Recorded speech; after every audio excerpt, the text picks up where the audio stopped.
하루 5천 명이 넘는 독감 확진자. 중국 베이징의 병원들은 이미 한계 상황을 맞이했습니다.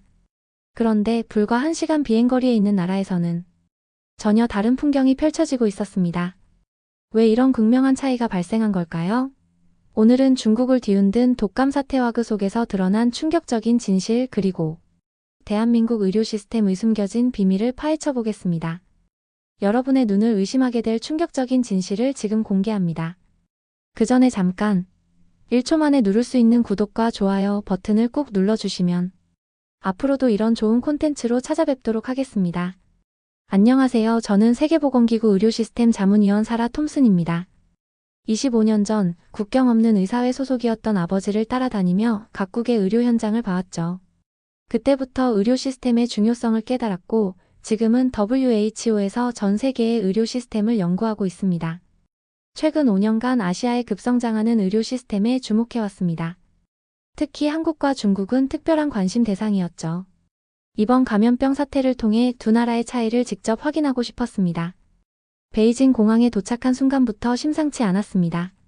기침 소리와 울음소리가 뒤섞인 채 마스크를 쓴 사람들이 병원으로 향하고 있었죠. 20년간 봐온 수많은 의료 현장 중에서도 충격적인 광경이었습니다. 베이징 중심가의 한 어린이 병원 앞에서 저는 할 말을 잃었습니다. 수천 명의 사람들이 한겨울 한파 속에서 밤새 줄을 서 있었죠. 아픈 아이를 안고 오열하는 어머니들, 고열에 시달리는 아이들. 그야말로 전쟁터였습니다. 리웨이 과장이 저를 맞이했습니다. 병원 안으로 들어서자 충격은 더 컸습니다. 복도까지 환자들이 가득했고 의료진들은 지친 기색이 역력했죠. WHO 자문위원으로서 이런 모습은 처음 보는 것이었습니다. 매일 이런 상황입니다. 환자가 너무 많아서 감당하기 힘들어요. 리웨이 과장의 말에는 절망감이 묻어났습니다. 선진국 중국의 수도 한복판에서 벌어지고 있는 일이라고는 믿기지 않았죠. 주사실 앞에서는 순서를 두고 말다툼이 벌어지고 있었습니다. 경찰까지 출동한 상황이었죠. 누군가 소리를 지르자 아이들이 울음을 터뜨렸습니다. 응급실로 향하는 길에 한 간호사가 달려왔습니다. 과장님, 산소호흡기가 부족합니다. 리웨이 과장의 표정이 굳어졌죠. 오랜 경험에 비춰봐도 이런 기본적인 의료 장비가 부족한 상황은 심각한 문제였습니다. 대기실에서는 한 어머니가 저를 붙잡았습니다. 우리 아이가 숨을 제대로 못 쉬어요. 언제쯤 진료를 받을 수 있나요? 답변할 수 없었습니다. 앞에 대기 중인 환자만 해도 수백 명이었으니까요. 병원을 나서면서 보고서를 작성했습니다. 의료자원 부족, 대기 시스템 미비, 환자 관리의 비효율성. WHO에서 늘 강조하던 문제점들이 그대로 드러난 현장이었죠. 그때 알고 지내던 한국의 김준우 과장에게서 연락이 왔습니다. 한국의 상황이 궁금하시다고요? 직접 와서 확인해 보시는 게 어떨까요? 순간 제 호기심이 솟구쳤습니다. 같은 시기에 같은 문제를 겪고 있는 두 나라의 차이를 비교해 볼 수 있는 기회였죠. 이틀 뒤 인천행 비행기에 올랐습니다. 비행기 안에서 베이징에서 본 광경이 계속 떠올랐습니다. 한국은 어떤 모습일까? 그들은 이 위기를 어떻게 대처하고 있을까? 수많은 의문을 안고 인천 상공에 들어섰습니다. 인천공항에 도착한 순간 제 눈을 의심했습니다. 베이징에서 본 혼돈은 찾아볼 수 없었죠. 체계적인 발열 체크와 방역 시스템이 완벽하게 가동되고 있었습니다. 김준우 과장이 공항으로 마중 나와 있었습니다. 우리 병원으로 가보시죠. 실시간으로 전국 병상 현황을 확인할 수 있는 시스템을 보여드리고 싶습니다. 실시간 병상 관리라니요. WHO에서도 아직 구현하지 못한 시스템이라는 생각이 스쳤습니다. 하지만 곧 더 놀라운 광경을 목격하게 될 줄은 몰랐죠. 서울의 한 대학병원에 도착했습니다. 베이징에서 본 아수라장 같은 광경은 없었습니다. 질서정연하게 대기하는 환자들, 평온한 분위기의 응급실. 마치 다른 세상에 온 것 같았죠. 이쪽으로 오세요. 김준우 과장을 따라 통제실로 향했습니다. 대형 스크린에는 전국 병원들의 실시간 데이터가 표시되고 있었죠. 20년간 본 어떤 의료 시스템보다 진보된 모습이었습니다. 각 병원의 병상 현황, 의료진 배치, 응급 상황까지 한눈에 볼 수 있습니다. 김준우 과장의 설명에 제 눈이 커졌습니다. 베이징에서는 상상도 할 수 없는 시스템이었죠. 갑자기 화면에 빨간 표시가 깜빡였습니다. 강남 쪽 병원들의 병상이 부족해지고 있네요. 김준우 과장이 태연하게 말했습니다. 저는 긴장했습니다. 베이징에서 봤던 혼란한 상황이 떠올랐죠. 하지만 김준우 과장은 침착하게 전화기를 들었습니다. 대형 스크린에는 전국 병원들의 실시간 데이터가 표시되고 있었죠. 각 병원의 병상 현황, 의료진 배치, 응급 상황까지 한눈에 볼 수 있습니다. 김준우 과장의 설명에 제 눈이 커졌습니다. 베이징에서는 상상도 할 수 없는 시스템이었죠. 강북 쪽 병원들과 협력해서 환자들을 분산 수용하겠습니다. 구급차 지원도 즉시 시작하죠. 10분도 안 되어 상황은 안정을 찾았습니다. 어떻게 이런 시스템을 구축하셨나요? 제 질문에 김준우 과장이 웃으며 답했습니다. 메르스 사태를 겪으며 깨달았죠. 의료 시스템의 디지털화가 얼마나 중요한지를요. 그때부터 시작했습니다. 응급실로 내려갔습니다. 의료진들은 태블릿 PC로 환자 정보를 실시간으로 공유하고 있었죠. 대기 환자들은 스마트폰으로 자신의 순서를 확인할 수 있었습니다. 모든 진료 기록이 디지털화되어 있어 어느 병원에서나 환자의 상태를 바로 파악할 수 있습니다. 김준우 과장의 설명이 이어졌습니다. 한 간호사가 다가왔습니다. 과장님, 302호 환자 산소 포화도가 조금 떨어졌습니다. 김준우 과장은 태블릿으로 바로 환자 상태를 확인했죠. 이전 진료 기록을 보니 천식 이력이 있네요. 네블라이저 치료를 시작하세요. 신속한 의사결정이 이루어졌습니다. 저는 노트북을 켜고 보고서를 작성하기 시작했습니다. 실시간 모니터링, 디지털 의무 기록, 병원 간 협력 시스템. 베이징과는 완전히 다른 세상이었죠. 이게 다가 아닙니다. 김준우 과장이 말했습니다. 내일은 질병관리청의 박현주 역학조사관을 만나보시죠. 우리나라 방역 시스템의 진짜 힘을 보여드리겠습니다. 아침에 도착한 질병관리청은 마치 작전본부 같았습니다. 대형 스크린에는 전국의 감염병 발생 현황이 실시간으로 업데이트되고 있었죠. 박현주 역학조사관이 저를 맞이했습니다. 어제 리웨이 과장님과 화상회의를 했어요. 베이징 상황이 심각하더군요. 잠시 후 화상회의가 시작됐습니다. 스크린에 나타난 리웨이 과장의 얼굴은 피곤해 보였죠. 오늘도 환자가 1000명 넘게 왔습니다. 감당이 안 돼요. 베이징의 발병 패턴을 분석해보니 흥미로운 점을 발견했습니다. 박현주 역학조사관이 데이터를 보여줬습니다. 특정 지역에서 집중적으로 환자가 발생하고 있어요. 리웨이 과장의 눈이 커졌습니다. 정확한 분석이네요. 어떻게 아셨죠? 인공지능이 실시간으로 데이터를 분석하고 있습니다. 발병 지역, 환자 연령, 증상까지 모든 정보를 통합해서요. 박현주 역학조사관의 설명에 저도 놀랐습니다. 화면에는 복잡한 그래프들이 나타났습니다. 이 패턴을 보면 학교를 중심으로 확산되고 있어요. 한국에서는 이런 상황이 발생하면 즉시 대응합니다. 김준우 과장이 말을 이었습니다. 각 학교별 모니터링, 등교 시간 조정, 온라인 수업 전환까지 시나리오가 다 준비되어 있죠. 리웨이 과장은 한숨을 쉬었습니다. 우리는 아직 그런 시스템이 없어요. 환자가 몰려들면 그저 감당하기 바쁘죠. 박현주 역학조사관이 화면을 전환했습니다. 이건 우리가 개발한 예측 모델입니다. 다음 주 베이징의 환자 발생을 예측한 결과예요. 데이터를 본 리웨이 과장의 표정이 심각해졌습니다. 이대로라면 정말 큰일이네요. 우리 병원 시스템으로는 이 환자들을 수용할 수 없어요. 한국의 의료 시스템을 도입하는 건 어떨까요? 제가 조심스럽게 제안했습니다. 리웨이 과장은 고개를 끄덕였죠. 실시간 모니터링 시스템부터 시작하면 좋을 것 같습니다. 김준우 과장이 말했습니다. 우리가 도와드리겠습니다. 회의가 끝나고 박현주 역학조사관과 이야기를 나눴습니다. 우리는 위기 상황을 겪으며 시스템을 발전시켜 왔어요. 메르스 사태가 큰 전환점이었죠. 그런데 어떻게 이렇게 빨리 시스템을 구축할 수 있었나요? 제 질문에 박현주 역학조사관이 미소를 지었습니다. 우리나라의 의료 인프라와 IT 기술력이 만나서 만든 결과물입니다. 의료진의 헌신과 기술력이 완벽한 조화를 이룬 거죠. 저는 다시 한번 노트북을 켰습니다. 오늘 본 것들을 정리하기 위해서였죠. 한국과 중국의 의료 시스템 차이는 분명했습니다. 그리고 그 차이는 단순한 시스템의 차이를 넘어선 것이었습니다. 잠시 후 긴급 알람이 울렸습니다. 강남구에서 호흡기 환자가 급증하고 있습니다. 박현주 역학조사관의 목소리가 긴박했습니다. 모니터에는 빨간색 경고등이 켜졌습니다. 1시간 새 호흡기 증상을 호소하는 환자가 200명 넘게 발생했죠. 상황실이 순식간에 긴장감으로 가득 찼습니다. 즉시 현장 대응팀 투입하겠습니다. 박현주 역학조사관이 재빨리 전화를 걸었습니다. 실시간 영상회의 준비해주세요.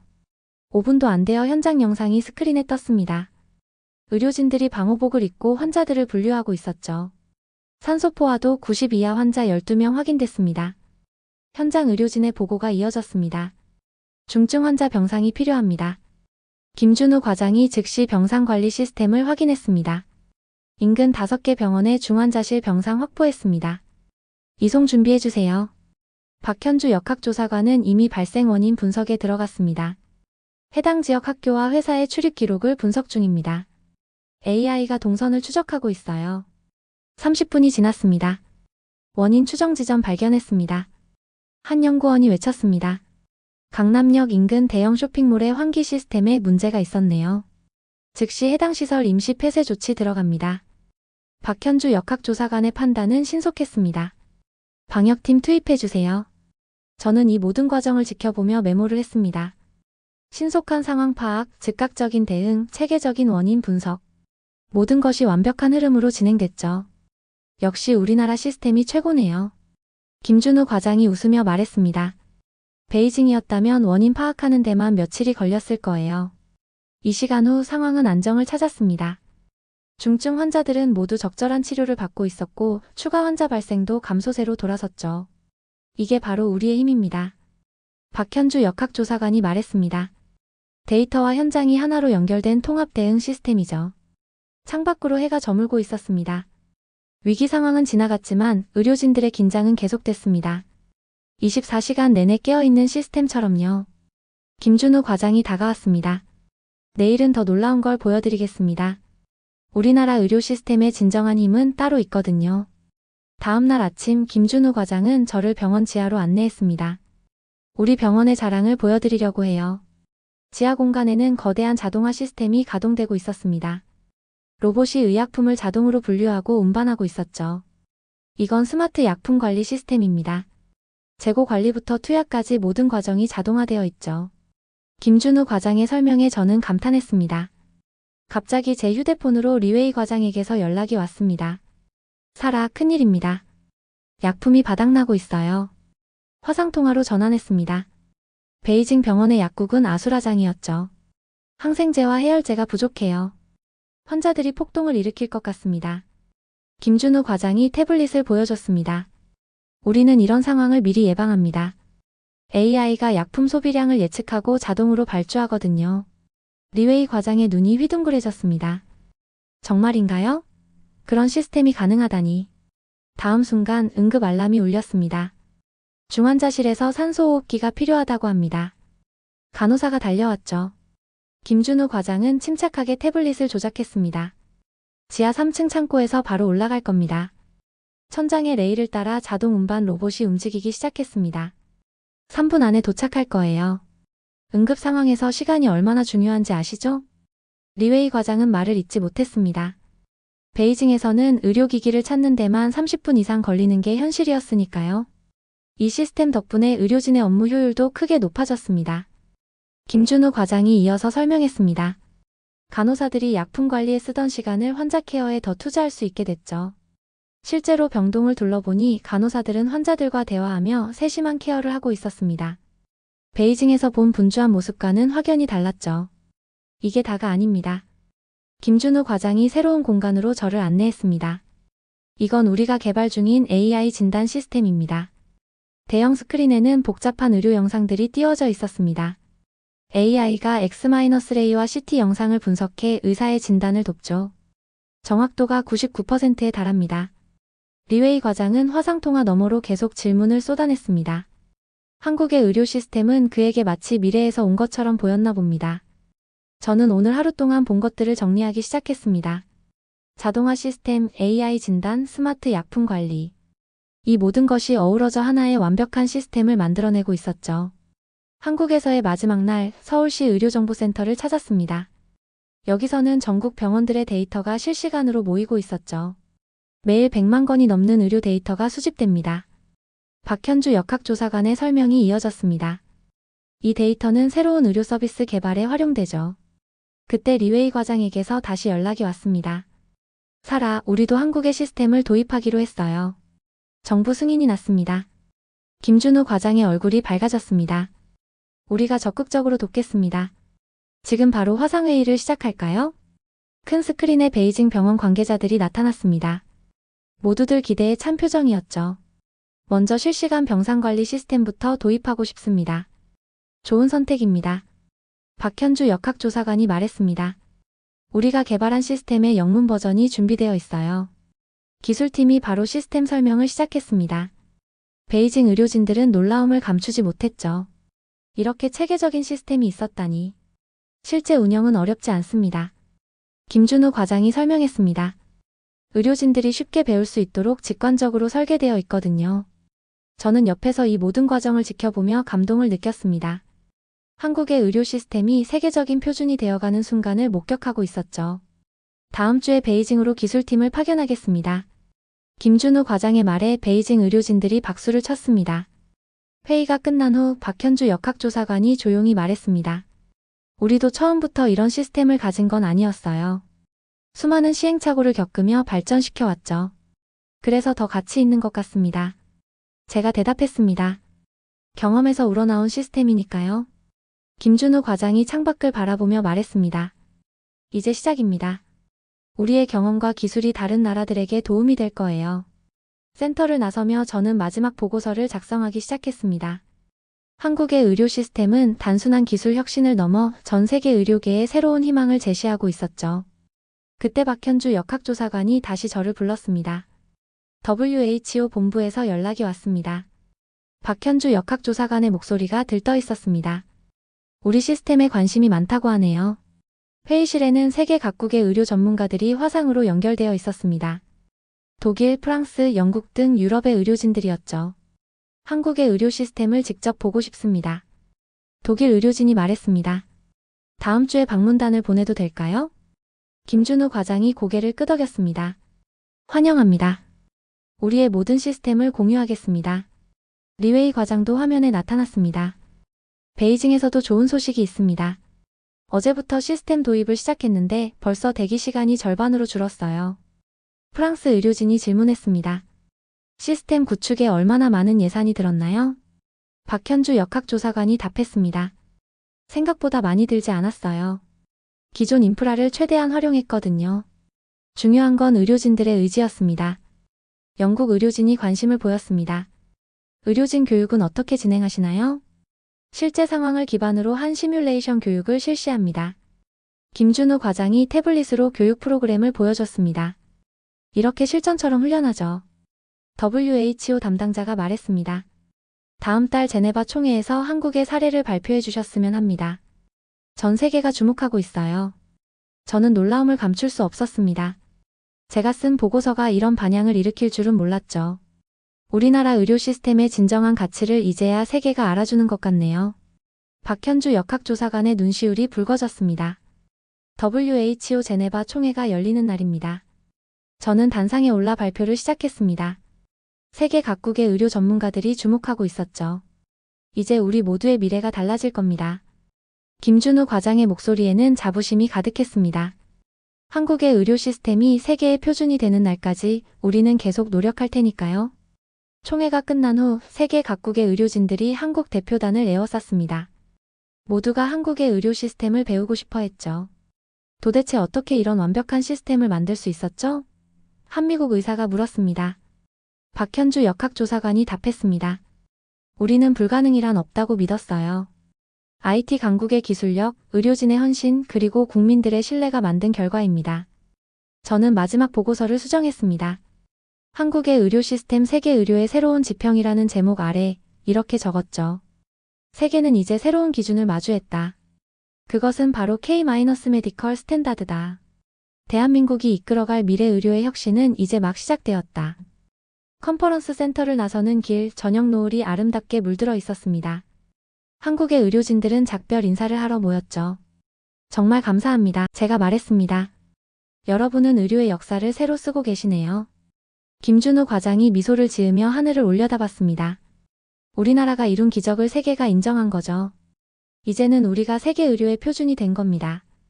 비행기를 타기 전 마지막으로 고개를 돌려 서울의 야경을 바라봤습니다. 저 반짝이는 불빛 하나하나가 환자의 생명을 지키는 등대 같았죠. 대한민국은 이미 세계 의료의 미래가 되어 있었습니다. 그리고 그 찬란한 미래는 이제 막 시작되고 있었죠. 오늘의 이야기는 여기까지입니다. 여러분의 소중한 시청 시간을 내어주셔서 진심으로 감사드립니다. 이런 의미 있는 콘텐츠가 더 많은 분들께 전해질 수 있도록 구독과 좋아요 부탁드리겠습니다. 다음 영상에서 더 좋은 내용으로 찾아뵙겠습니다.